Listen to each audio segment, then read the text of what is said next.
as promised, here's the defensive side of the ball. As you notice, Marcus Davenport, Zack Baun played a great game. In this game, we're just going to, hop right into it. And from this first play, you can see it's a play action.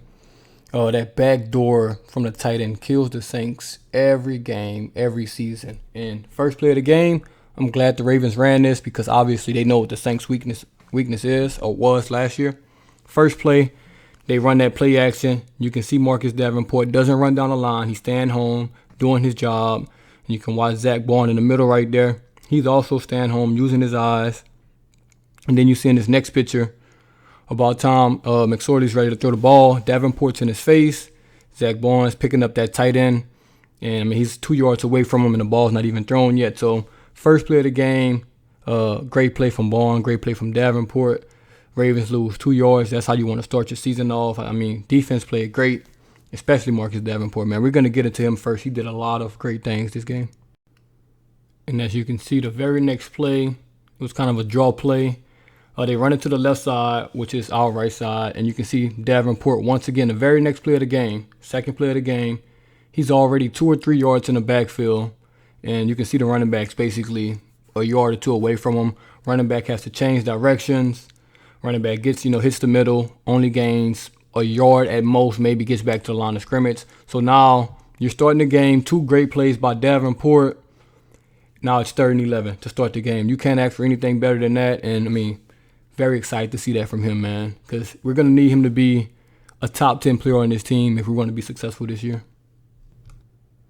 All right, we got Davenport here. As you can see, look where that left tackle is, man. Look where the Saints D-line is. You see we got Roach out there. Looks like Onyemata's out there. They're all about 2 yards behind the line of scrimmage. But look at Davenport, man. He's got this left tackle in hell. He's 6 yards, behind the line of scrimmage, basically in a quarterback's lap already. Davenport's just bull rushing him. There's nothing he can do about it. And if Davenport's not there, McSorley throws a better ball, and they may score in that play because Adebo got beat late right there. So another great play from Davenport. And then you see on the same exact drive, 2 plays later on 3rd and 11, you can see this lineman here is holding on for dear life as McSorley's, trying to escape the pocket. I think that's Grandison on the ground who also does a good job. But Davenport got held on this play. McSorley scrambled, but they called it back for holding because obviously you can see guys grabbing him while McSorley's trying to escape right there. So, like I'm saying, man, Davenport, great job for the entire first half of this game. All right, this is the last play of Davenport, I'll put. Look where Davenport is. This is a screen play, end of the half. Ravens just trying to get some yards. You see Davenport's rushing the quarterback. They're throwing the screen opposite away from him. And this is probably my favorite play of the game, honestly, because it's just the small things, man, where he's a super athletic freak and he just needs to put it all together with the effort, the hustle, the technique, the strength, everything. If he puts it together, he's going to be unstoppable. Now watch the second, picture of this play. If you look at that first picture and look at this second picture, you got to kind of figure out, like, how did he get there that quick, man? Like, if you run that back, watch where he is in that first picture. Check where the line of scrimmage is. Check where the running back is. And look who's the first person on top of him, man. Davenport. He's hustling. He's working. And look, it's 38 seconds left in the half, man. So that's a big stop there because a screenplay, you can take that 20, 30 yards, if he doesn't get there or whatnot. So you like to see it. He had a great game. I think he was the best player on the field for us. Onyemata and Baun, if you say one of those guys, I would not debate you because Zack Baun also had a real good game. Like, super good. So, this next guy, all of the emotions, Obviously, David Onyemata is going to be suspended to start the season. It's going to be a huge loss. You see him just destroying this right tackle right here. Already has him beat. I don't think he made the play here, but he's getting pressure. He was getting pressure all night. And you can see in this next clip, as well, it's going to be the same exact thing. Almost going to look like I posted the same picture twice. Going to be beating the right tackle around the edge and things like that. So, guy had an amazing game. I don't think he really showed up on the stat sheet, or maybe he did get that 1 sack. But that's neither here nor there. Couple things that I took from this, though. One, he's a beast. Like, obviously, David Onyemata is a beast. Most underrated player in the NFL, honestly.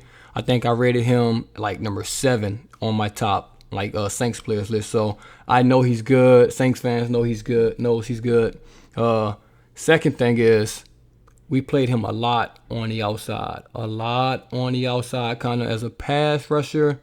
And that surprised me. I'm not going to lie. That surprised me a lot. I've never really seen him, in that role for the Saints, which, has me thinking, what are we going to be doing this year?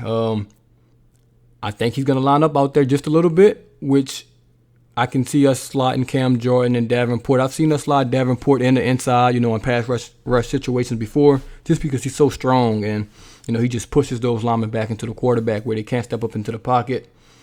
So I can see us having our NASCAR package of Peyton Turner, Davenport, Cam Jordan, and David Onyemata out there. And those 4 guys, I think, the key thing about those 4 guys is they all can play on any 4 of those positions, on the defensive line. So it's going to be very, very hard to game plan for that. If you get in 3rd and long against the Saints and those 4 guys are coming after you, it's going to be, it's good luck after that. That's going to be tough to see. Hopefully Peyton Turner and Cam Jordan plays that next game Monday against the Jags, so we can see that, because I want to see that. I want to see what that looks like on the 3rd and 10, 3rd and 11, and hopefully the Jags have their starters out there, even though their starters aren't really the best. But I do want to see that. And man, third thing sucks that he's going to be suspended, but hey man, gotta live with it. It's already done. Nothing you can do about it now. Just when he comes back, hopefully he's in game shape, and hopefully he's ready to go, because we're gonna need him as well. He's gonna have to be a big part of this defense, and the defense is probably gonna have to carry us. I know everybody is intrigued about this quarterback situation and things like that, but this defense and that run game, that's what's gonna do it for us this year, man.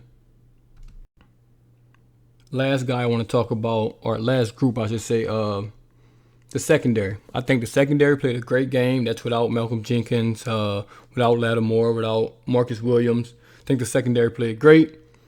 Like I said earlier, Ken Crawley, in the previous video, Ken Crawley didn't really show up on my screen, which is a great thing for him. The less I see Ken Crawley and he's out there, the better for the team. Paulson Adebo. I don't know if it was a arranged thing. I know some of these coaches kind of arrange things pregame.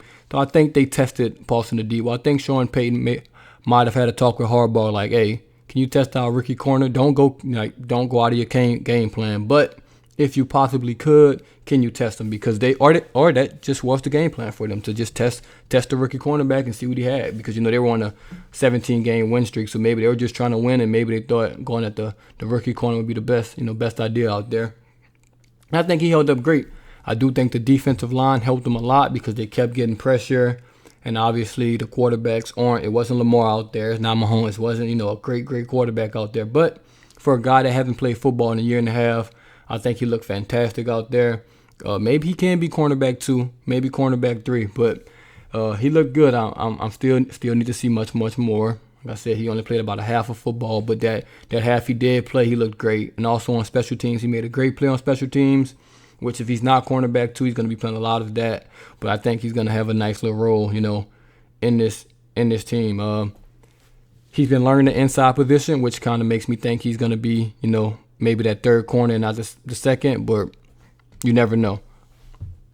Well, actually, he's going to have to be cornerback 1 or 2 to start the season, especially if they suspend Lattimore. So we'll see how that goes. But, man, yeah, I was very, very impressed with the rookie. Also, Bryce Thompson, the undrafted free agent out of Tennessee. And you can see in this picture here, corners beat like pretty bad. But as a safety, you read the quarterback. Quarterback throws the ball up. Boom, he makes a play. That's an interception. As an undrafted free agent, the best thing you can do, is get an interception your first game out there. You're trying to make this team, at a spot that's, I won't say it's locked up, but it's guys with familiar faces in the building. That's it, man. Like what I saw from the defense this game, especially the defense. Defense played 100 times better than the offense. We're going to get a couple guys back. And when I say a couple guys, these are all pro guys we're getting back, man. We're getting Malcolm Jenkins, Marcus Williams, Lattimore, Cam Jordan, Demario Davis. Like, the performance this defense put on without those names I just listed is kind of crazy to think about. So we're going to see those guys back. I didn't even mention Quan, who when he gets healthy, he's going to, jump in there as well. Peyton Turner, Pete Warner. Like, we legit missed 10 rotational guys, starters, all pros. So like, I think this defense is gonna be crazy this year. But man, if you like this video, like, comment, subscribe. Thank y'all for tuning in once again. It's the Boo Tragedies, and I'm out.